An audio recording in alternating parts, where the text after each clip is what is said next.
Et on vous emmène à présent aux États-Unis où nous sommes à la veille de l'élection présidentielle.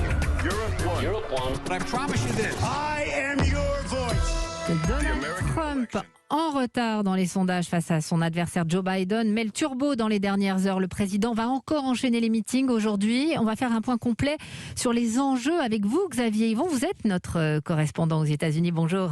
Hello, bonjour à tous. L'élection, c'est demain, mais les Américains votent déjà depuis des semaines et massivement.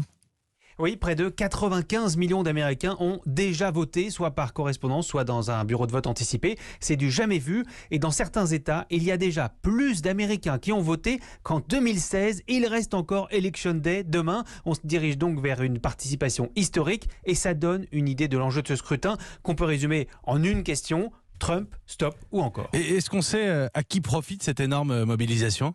Alors d'abord à la démocratie américaine, ensuite les démocrates ont incité leurs électeurs à voter le plus tôt possible. Donc on peut estimer que ça va profiter à Joe Biden, mais on voit à certains chiffres qu'il y a aussi beaucoup de républicains qui ont voté en avance. En Floride, dont on connaît l'importance, c'est vraiment moitié-moitié. Les derniers sondages, eux, ne montrent aucun changement. Joe Biden est toujours en tête assez largement. Alors oui, c'était le cas pour Hillary Clinton il y a 4 ans, avec le résultat qu'on connaît, mais il y a plusieurs différences notables. Les sondeurs d'abord disent avoir amélioré leur méthode, et puis les écarts entre Joe Biden et Donald Trump dans les États clés sont plus grands qu'en 2016, et il faut noter qu'ils sont aussi très stables depuis le début. Imaginez, aujourd'hui, une dizaine de points séparent Biden et Trump au niveau national, exactement comme il y a 15 mois, alors qu'entre-temps, il y a eu une pandémie, une récession et des tensions raciales. Et en ce dernier jour de campagne, Xavier, quel est le programme des candidats ?